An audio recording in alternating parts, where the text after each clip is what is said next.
of Screaming Alone, the last horror podcast you'll ever need to listen to, the Horror Nerd Experience. Join your host, LK the Horror Nerd, and Yanni the Hamburger, as they discuss all things horror. Thrills, screams, and enough jump scares to leave you looking like that kid from The Ring in the closet. So listen to the Horror Nerd Experience, another podcast brought to you by You Run Podcast Network.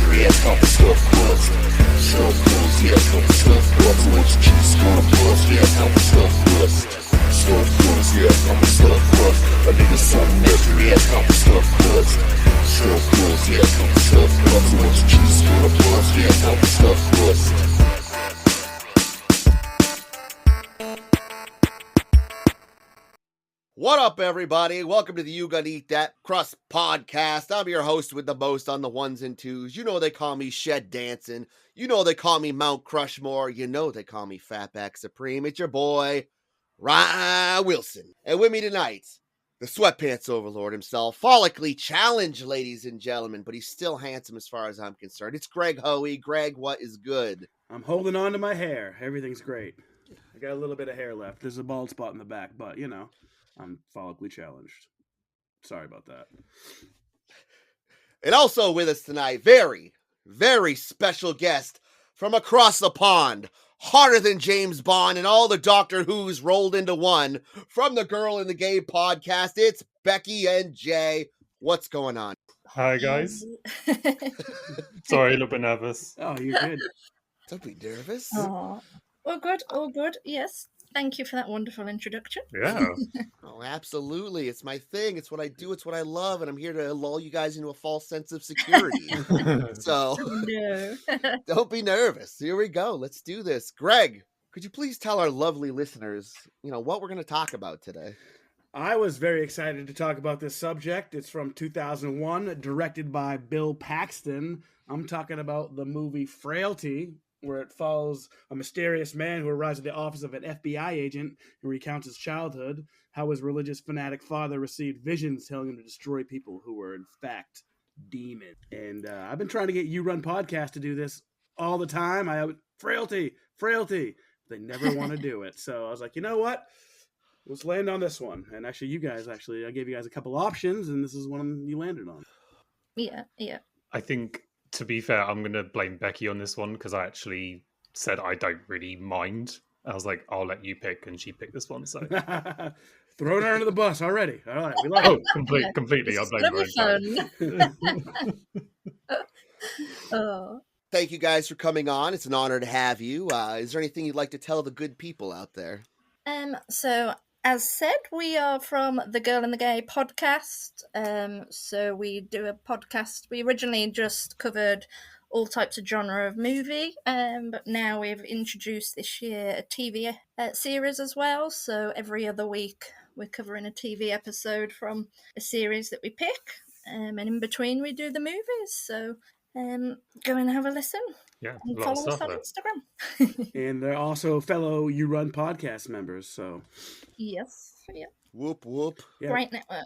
And they just did the House of Usher, the fall of the House of Usher, which I know Ryan really liked. I still have not seen it yet, so not too many spoilers, but I will listen eventually when I get to it.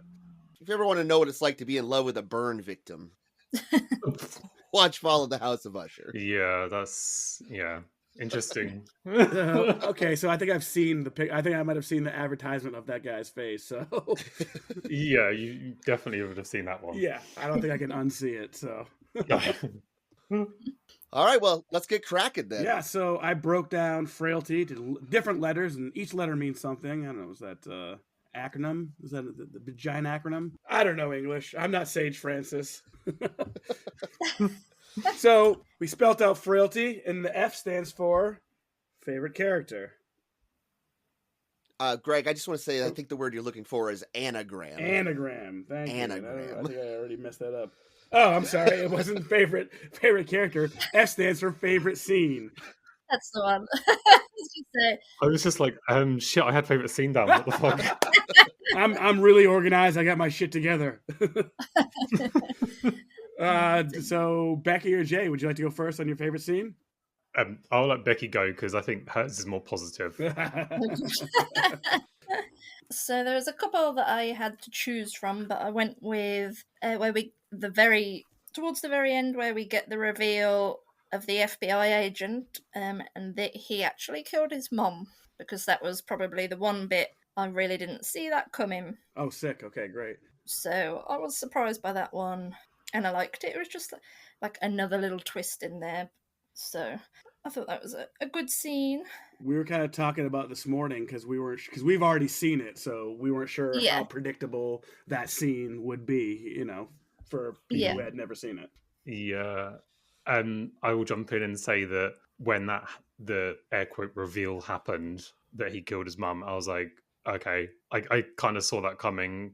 As soon as Matthew's character came in, was like, told his story, I was like, oh, so he's going to be on the list. So he's obviously done something. That immediately went through my head.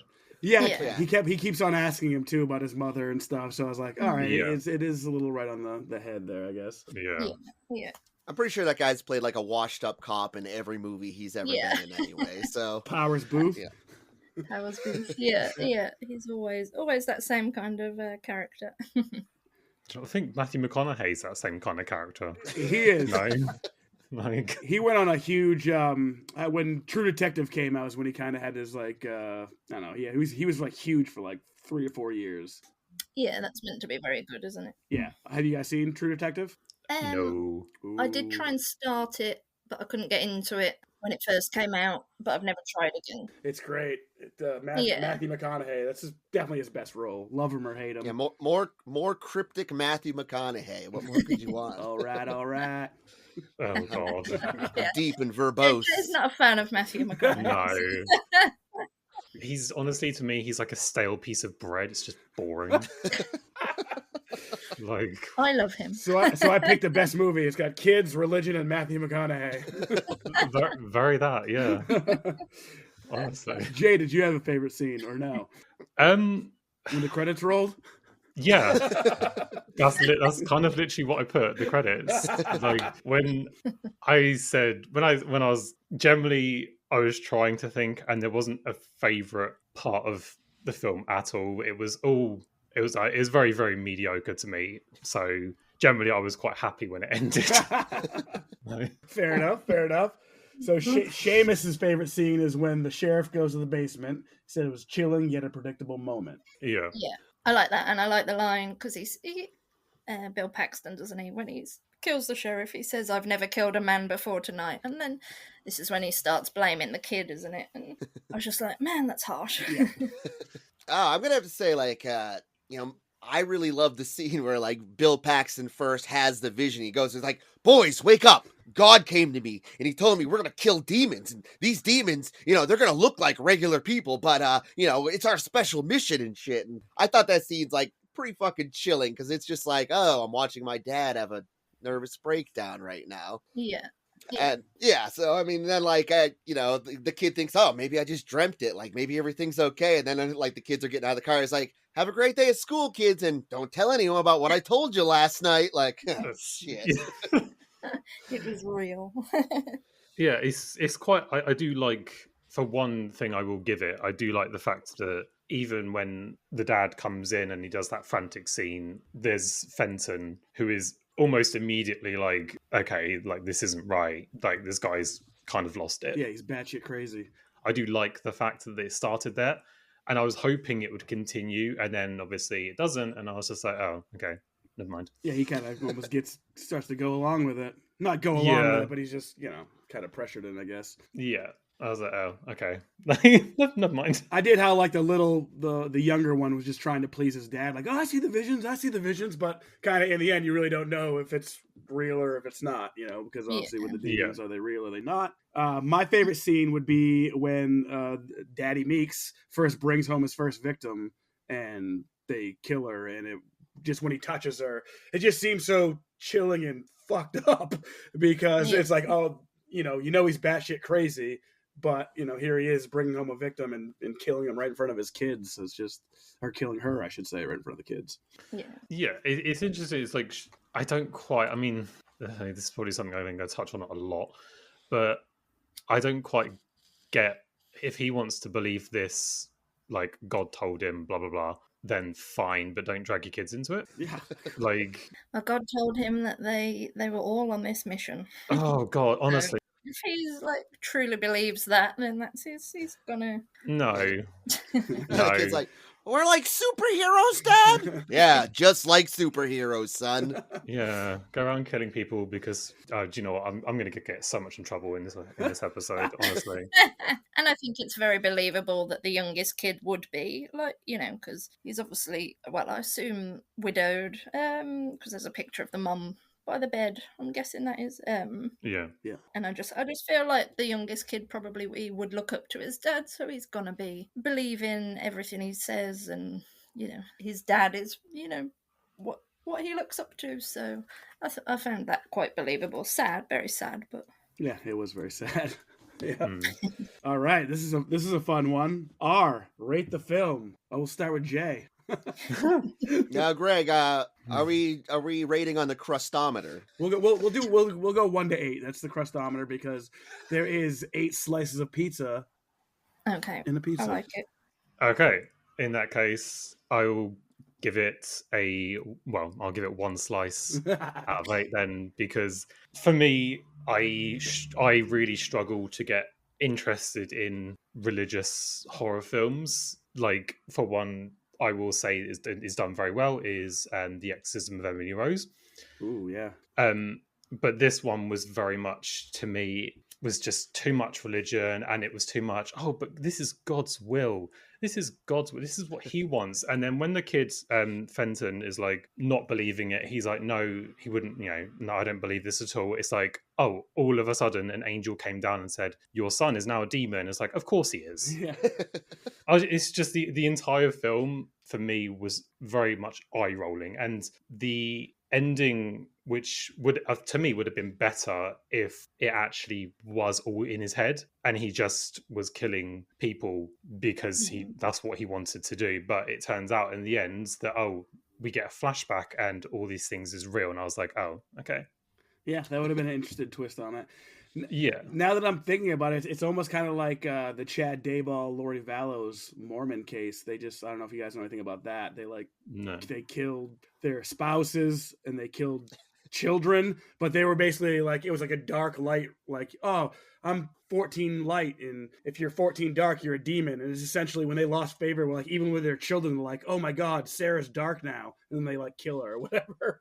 So it's like almost like, yeah, he's a demon now. This is, I mean, it's just like, I am not a religious person. I think that's obvious to say, but if you want to be religious, that's absolutely fine. Just don't force it and push it. It's just like the whole thing of, because I'm religious, everyone else has to be. It's like, I'm on a diet, you can't eat anything that's unhealthy. Like, it's, So the whole religious aspect of this film, for me, could have been done if it was done very well, but for me, it was too much. So, for me, 1 slice. That's fair enough, and good call on the Exorcism of Emily Rose. You said you did like that film? Yeah, love it. Yeah. Brilliant. So when I saw that in Connecticut, in the States with my buddy Seamus, our co-host who could not make it, and I remember seeing it in the theater, and I was like so scared. I was like probably almost in my 20s, and I was like sleeping downstairs by myself, and I had to like go sleep on his floor up in his room because I was so scared. That movie scared the shit out of me when I was younger. Yeah, it's brilliant, and I can't remember the actress who plays. I can't remember her name, but she's brilliant in it as well. It's Deborah from Dexter. Jennifer, that's it. Jennifer something, isn't it? Yeah. Yeah, she's brilliant in that as well. Yeah, she's good. Just insert Caucasian white woman name, and that's who it is. Becky, how many crusts are you going to give this movie? So if we're going by crusts, I'd probably give it 5, so just above average. All right, nice. So I won't go into too much detail because I know we've got thoughts later when we get to tea, but yeah, above average for me. All right, great. Glad you enjoyed it then. That's fantastic. For me, if I could rename this movie, it would be called Bill Paxton's Alternative Parenting Methods. inspired me a lot with my kids. My kids are currently digging a basement in the yard as we speak.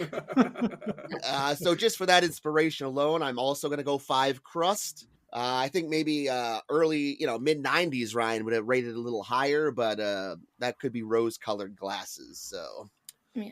Okay. Greg, what you got, baby? Oh my god, it's 8 out of 8. No, just kidding. So I'll go with Seamus real quick. Seamus gave it an 8 out of 10, but in the crustometer, I would say that's a 6 out of 8. Okay, great. Nice math. Yeah. And I had the same thing. I had an 8 out of 10, so I also have 6 crusts out of 8. 6 slices of pizza. I think I definitely probably enjoyed it a lot more when I was younger as well too, but I gotta say, like rewatching it, it definitely kind of gave me the chills, and it did have some kind of original flair to it a little bit, and I'm not a huge religious guy at all. I fucking despise religion. So I feel you on that. Yeah. But yeah, 6 light cheese burnt pizza.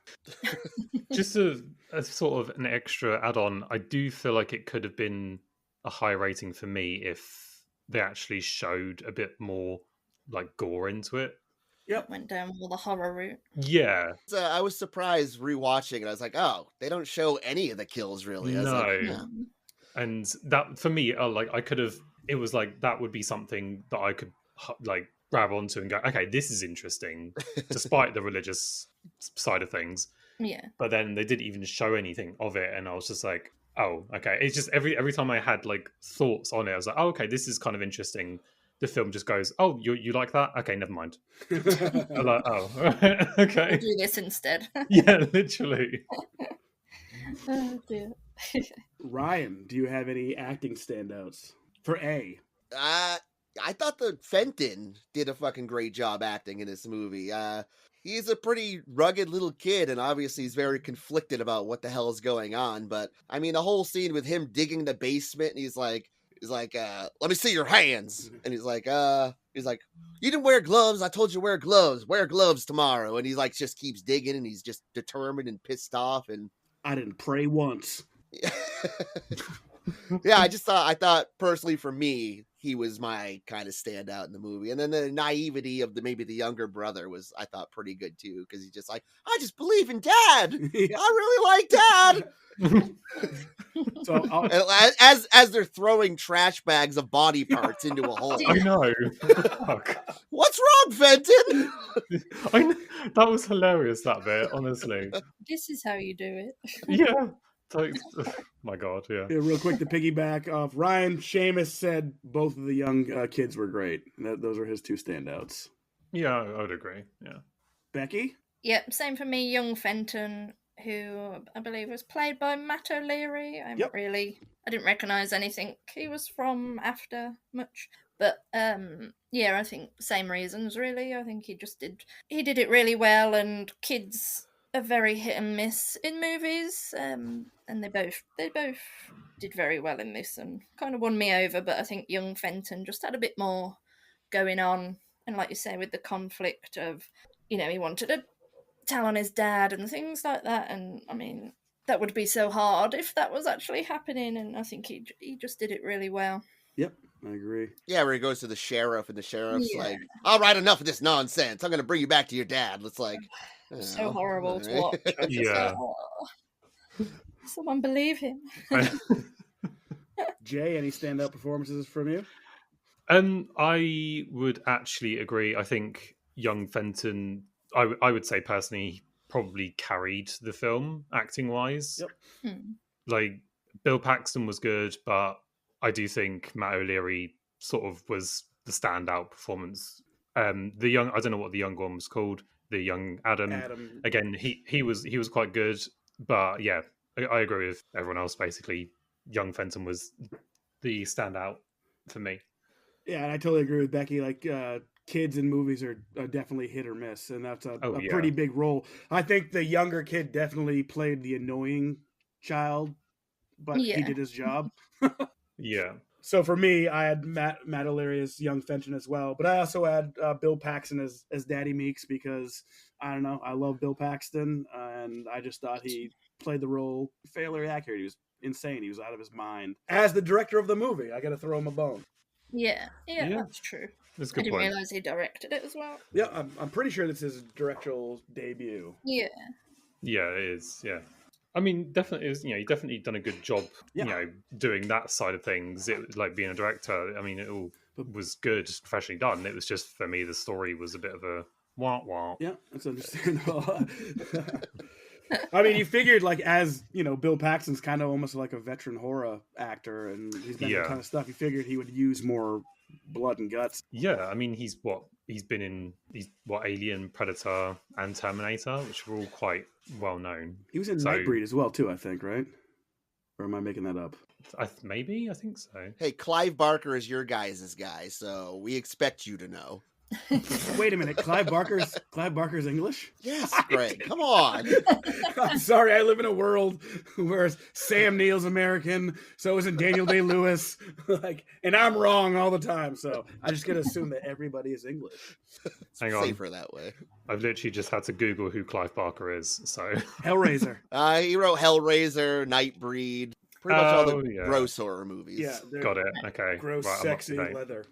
I have the Nightbreed DVD in front of me, and I can't see Bill Paxton's name anyway. I think I'm totally making that up then. Yeah, I don't remember. I really wanted him to be a Nightbreed, but I'll settle for Aliens. Wishful. I'm just Googling it now. Yeah, nothing about Bill Paxton in Nightbreed. Way to go, I'll edit the whole thing out now. Delete that part. Oh, we're leaving it. Ryan, was this movie interesting or predictable? Well, predictable because I saw it like 15 years ago. Plus, I owned it on DVD somewhere, but I wasn't going to go.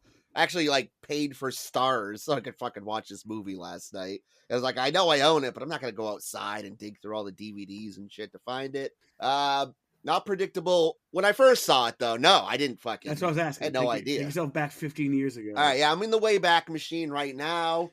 16-year-old Ryan sitting down, popcorn. No, I have no idea what the fuck's going on. Good job, Billy Pax. So Seamus had a little bit of both, and with an ambiguous ending.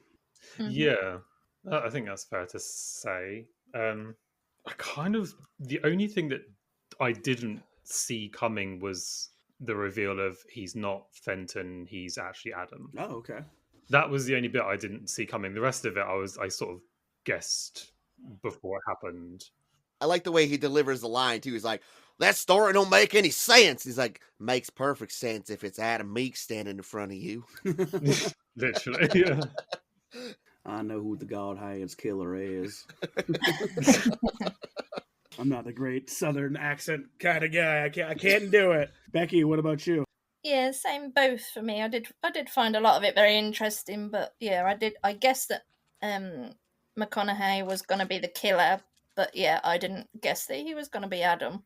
And I knew the FBI guy was on the list, but I never put together that it was his mom that he killed. And then the very end, I knew that he was going to be the sheriff that walked out, Matthew McConaughey.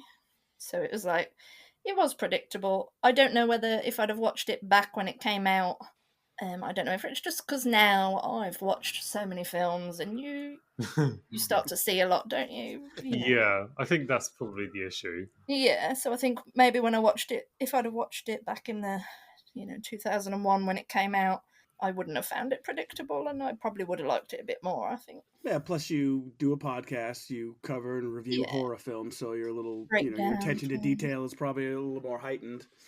Yeah, that's it. So, because I mean, obviously, when I was rewatching it, I had already seen it, so I knew the twists and turns already.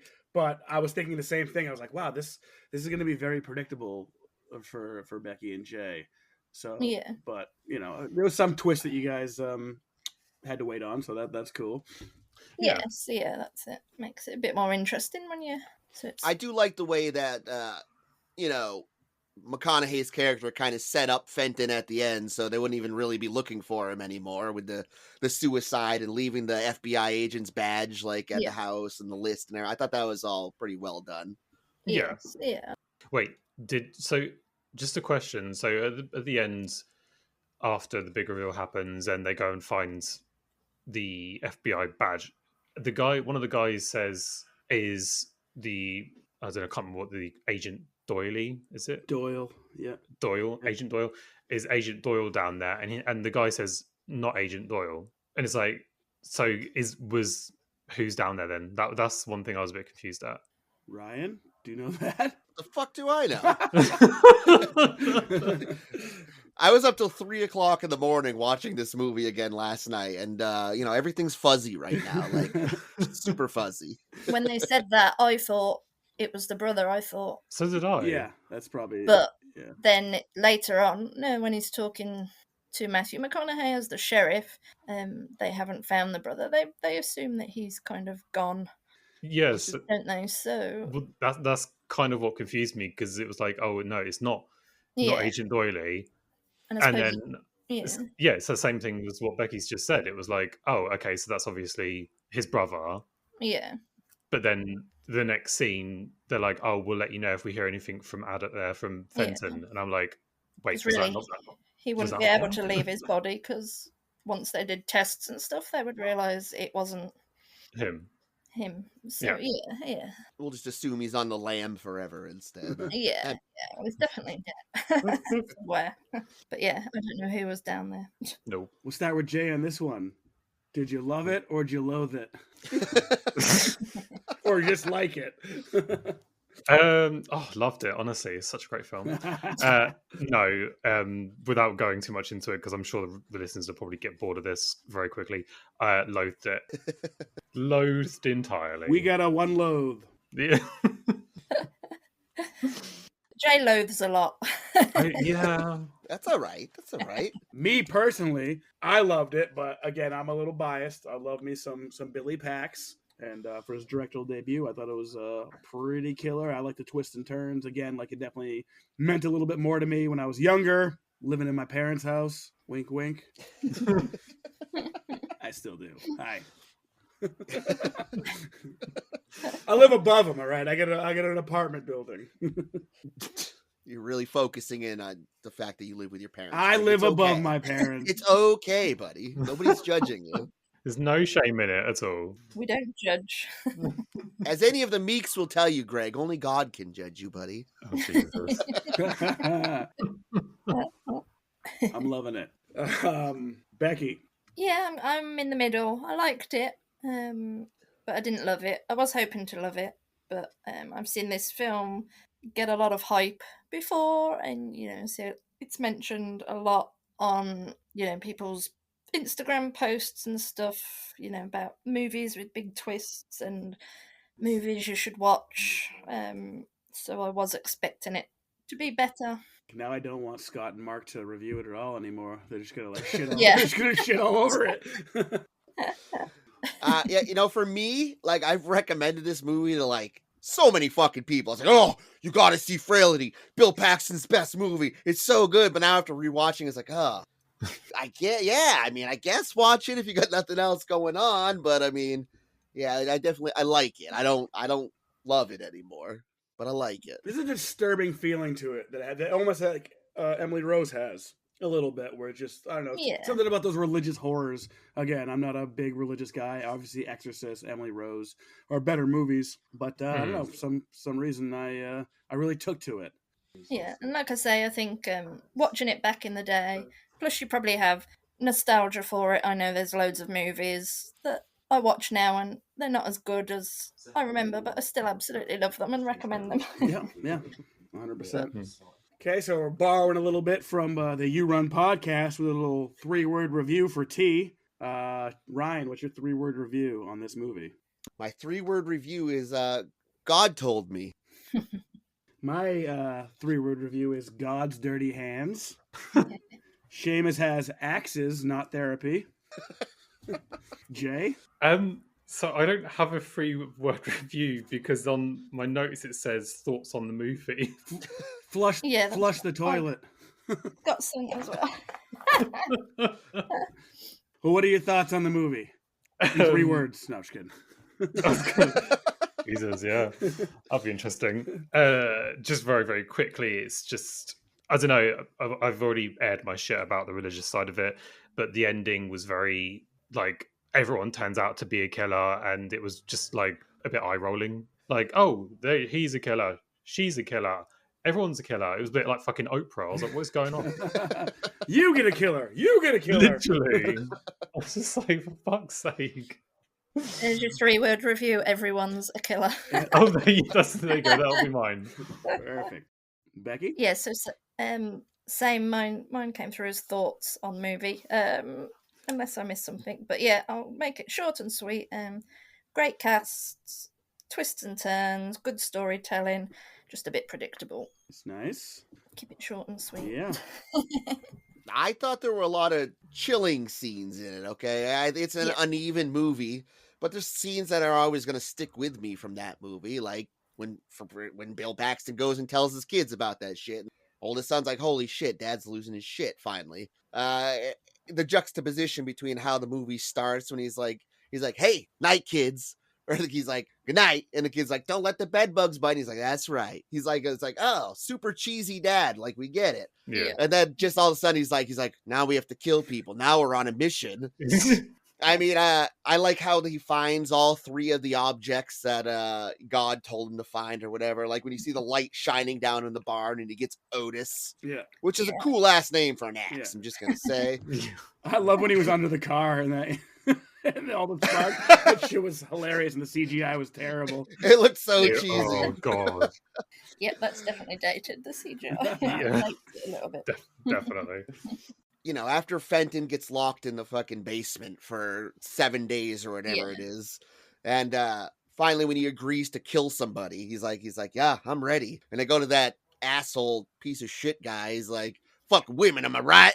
Oh, When they kidnap that guy and Fenton's standing over him with the axe while Bill Paxton's preaching to him, like that kid looks creepy as fuck in that scene. Like he's just like the look on his face, he's just like blank eyed, like you know. And then obviously with the turn of him, he's like axe to the chest, dad, bye. Yeah.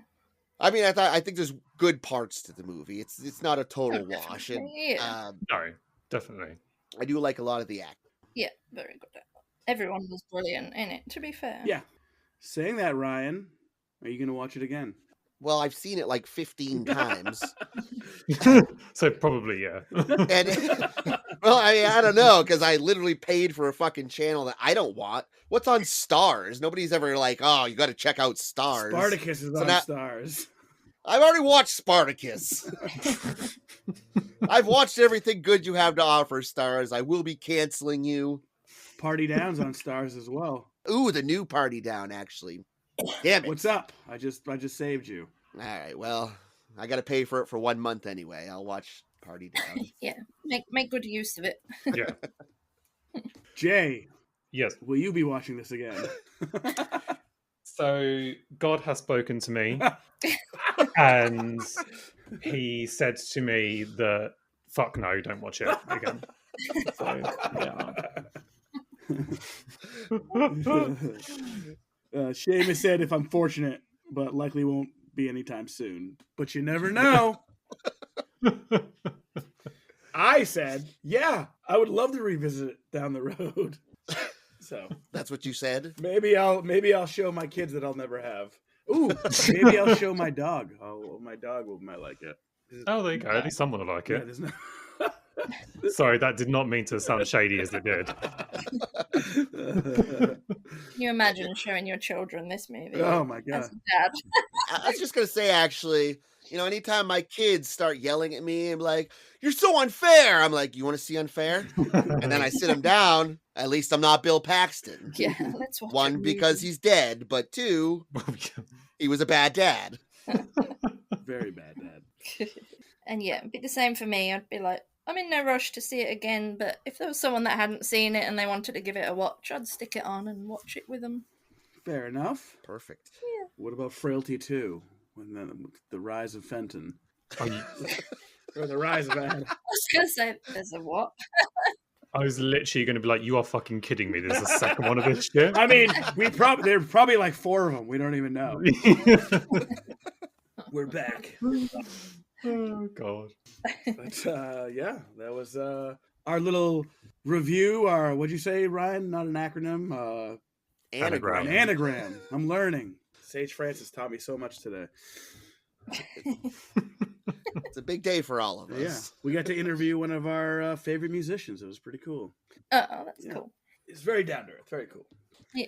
All right. Do you guys want to give yourself a little plug again? YouRunPodcast.com, the Girl and the Gay podcast.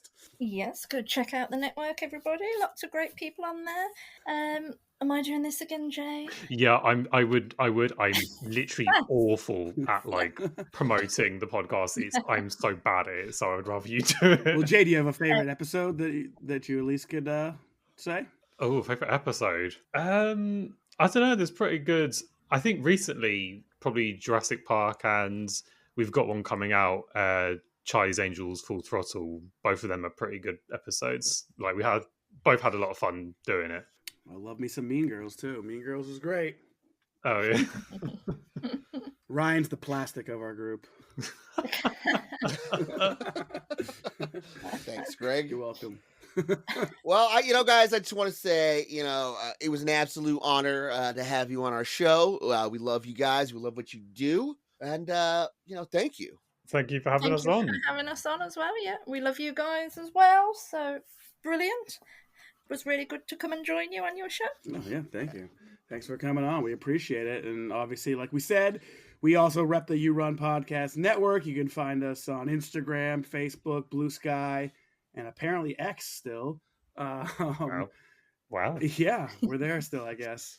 X. Look, we're not proud of it, but we have like 2,000 followers there. And it's like, well, You kind of have to say. it's Exit, gross. exit. It's so gross over there. But whatever, what are you gonna Fuck do? you, Elon.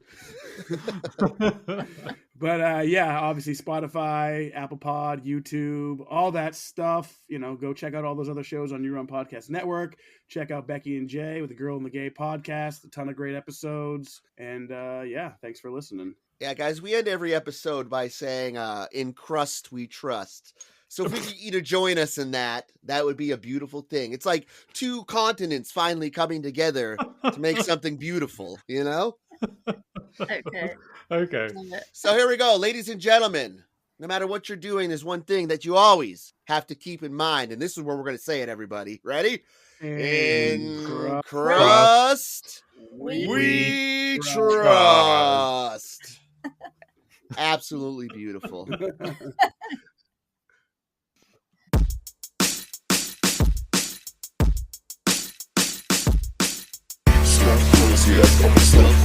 A nigga so mystery ass off the stuff crust. Stuff crust, yeah, off the stuff crust. So what you choose, stuff crust, yeah, off the stuff crust. Stuff crust, yeah, off the stuff crust. A nigga so mystery ass off the stuff crust. Stuff crust, yeah, off the stuff crust. So what you choose, stuff crust, yeah, off the stuff crust.